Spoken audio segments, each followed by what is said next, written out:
Okay, part two. The next thing we're going to take off from this, we're going to take the slider out. But to do that, to make our life a little bit easier, we're going to take out this.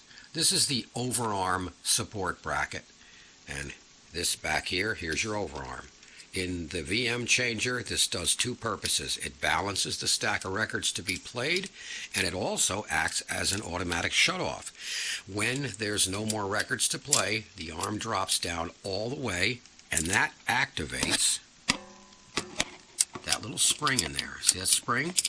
Very important when you reassemble this to get that on top of that finger that's part of the slider. See how it's making it go up and down? If you get it accidentally on the wrong side, which you will because I've done it 100 times myself, it will not shut off. You're not going to hurt anything. But just make sure that when the overarm is pressed down, see that's down at the bottom of the travel there, that it's pressing up on that lever right there. So anyway, that's got to come out now, and that's just a simple 1/4-inch nut driver. And I think we can just do this, keep the tape rolling. Roll that beautiful beam footage. Here we go, there's one screw there. I might be... this here, you notice that this is one of those do as I say, not as I do. I tell you to take pictures of everything, and I mean that. On this one, I'm not doing it only because I've taken so many of these apart that I don't have to do it anymore. It's kind of like the RCA RP190s. Now that the bracket's out of the way, we can take it right out of the machine. There we go. Now you can get a much better view of what this looks like. And all the dirt and everything. See, and that's that little finger that presses in on the inner lever to tell it whether to shut off or not. See, any other position will keep playing, but when it's all the way down like that, that finger is going to press up on that bar. But now we got that out of the way for cleaning and so forth. And I'm just going to leave this here. There's no point in taking this all the way out. You don't have to. And now, to get the slider out, very simple. There are 2 screws and washers up here by the spindle.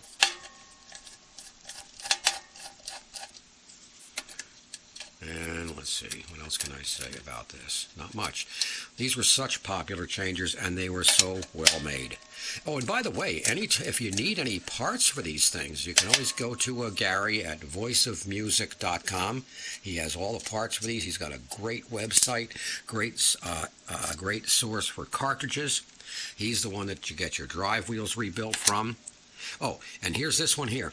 This little assist spring and bracket and screw, this comes off right in the middle of the slider slot. Take this off. Don't lose the spring. Some of these, the newer production, will have an assist spring from here, and it'll connect to a little device up here. Sometimes they just curl around, but this particular one, because it's an early version, doesn't have it.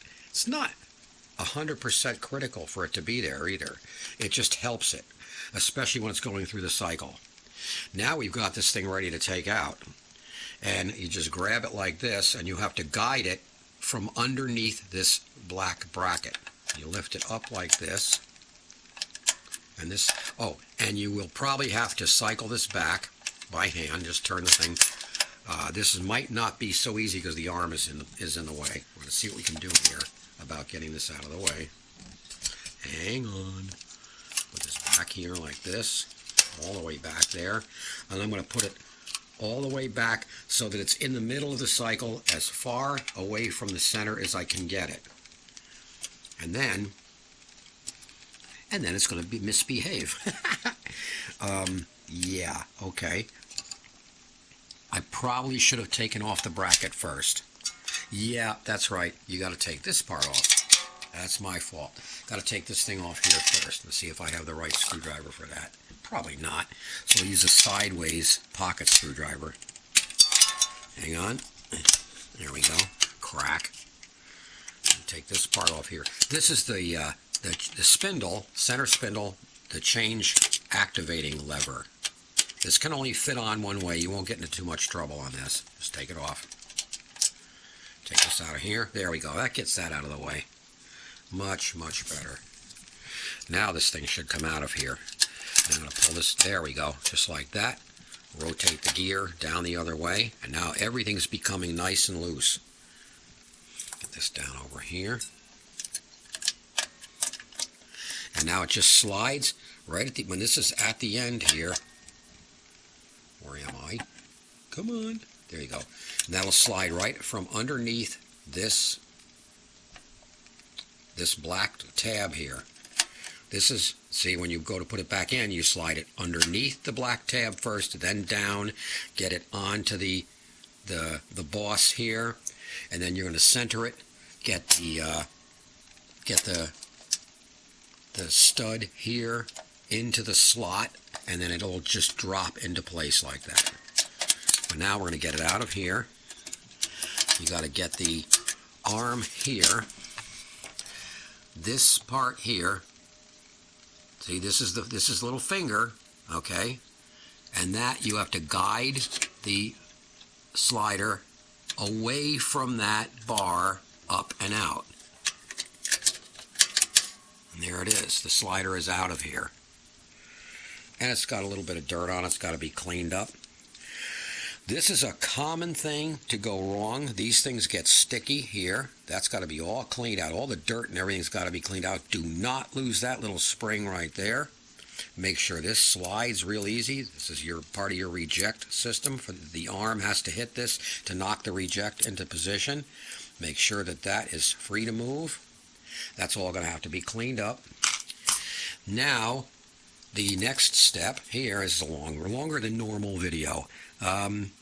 Because I have to take the spindle out to replace it, by the way, it's got a, now you can see it, it's got a set screw here, a set screw back here, a Jesus clip right there.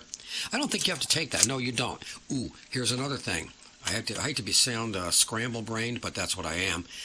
When this thing comes out of here, out of the center spindle, there's a little ball bearing inside the spindle that will get lost. It'll take off for parts unknown as soon as it has the opportunity. So when you take this out, turn the turntable upside down again and tap it so that that ball drops out so you don't lose it. For now, I'm going to leave this in place. Anyway, on the other side of this, right here, you'll notice there's your Jesus clip. You take that off, and once you take that off, you can remove this part here. We're going to go into that on the next video.